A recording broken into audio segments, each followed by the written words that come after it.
UP के निकाय चुनाव पर देश की नजरें क्यों है टिकी? आखिर राष्ट्रीय राजनीति के लिए क्यों हो गए इतना अहम? आखिर क्या है यूपी पर नजर की वजह? क्या पता चलेगी विपक्ष की मजबूती? यूपी निकाय चुनाव के लिए 2 चरणों में 4 और 11 मई को वोटिंग होगी और इस चुनाव के नतीजे 13 मई के दिन आएंगे। वहीं प्रदेश में मेयर का चुनाव ईवीएम से होगा। यूपी निकाय चुनाव के लिए 760 सीटों के लिए वोटिंग होनी है, जिसमें 17 नगर निगम, 199 नगर पालिका और 544 नगर पंचायत के लिए मतदान होगा। इस चुनाव के लिए 4.32 करोड़ मतदाता वोट डालेंगे, लेकिन राजनीतिक गलियारों में 13 मई का बेसब्री से इंतजार हो रहा है, क्योंकि इस दिन यूपी के निकाय चुनाव के नतीजे आने हैं। ये नतीजे ऐसे वक्त आएंगे जब 2024 के लोकसभा चुनाव में 1 साल से भी कम वक्त बचेगा। वहीं आपको बता दें, ये चुनाव भी ऐसे मौके पर हो रहे हैं जब राज्य में असद एनकाउंटर और अतीक की हत्या का मुद्दा जोर शोर से गरमाया हुआ है, तो वहीं दूसरी तरफ जांच एजेंसियों को मुद्दा बनाते हुए बीजेपी के खिलाफ विपक्ष की गोलबंदी शुरू हुई है। बता दें, यूपी में लोकसभा की 80 सीटें आती हैं, बल्कि यह भी है कि 2014 और उसके बाद 2019 के लोकसभा चुनाव में नरेंद्र मोदी के नेतृत्व में बीजेपी ने बड़ी जीत का जो रिकॉर्ड स्थापित किया, उसमें यूपी का सबसे बड़ा योगदान रहा है।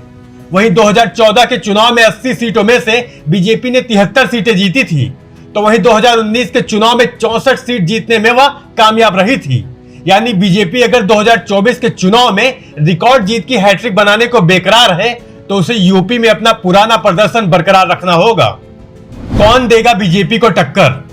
निकाय चुनाव के जरिए इस बात का भी फैसला हो जाएगा कि देश के सबसे बड़े राज्य की सियासत में बीजेपी के मुकाबले आखिर कौन सी पार्टी है।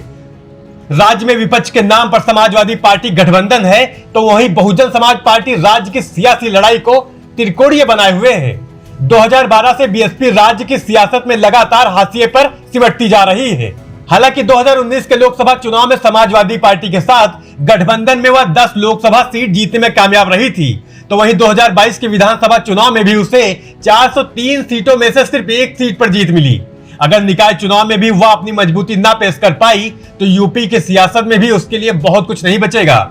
यह सब ऐसे वक्त होगा जब बीएसपी चीफ मायावती धीरे धीरे अपने भतीजे आकाश आनंद को आगे बढ़ाना शुरू कर चुकी हैं। तो वहीं समाजवादी पार्टी ने पिछड़ा वर्ग को गोलबंद करना चाहा है, वही पिछड़ा वर्ग जो इन दिनों पूरे देश की ताकत बना हुआ है। इसके अलावा समाजवादी पार्टी खुलकर आरोप लगा रही है कि योगी सरकार में एक जात विशेष को लोगों को छोड़कर अन्य जात के लोगों की उपेक्षा हो रही है। अगर निकाय चुनाव में विपक्ष दमदार प्रदर्शन करने में सफल रहा, तो इससे विपक्ष को राष्ट्रीय राजनीति में नई ऊर्जा मिलेगी। लेकिन अगर बीजेपी के मुकाबले विपक्ष का दम नहीं दिखा, तो पूरे देश के लिए विपक्ष को बड़ा झटका होगा। इसी वजह से सभी को 13 मई का बेसब्री से इंतजार है। अब देखना यह होगा कि 13 मई को कौन सी पार्टी बाजी मारती है। नेशनल न्यूज नाउ के लिए सूरज वर्मा की रिपोर्ट।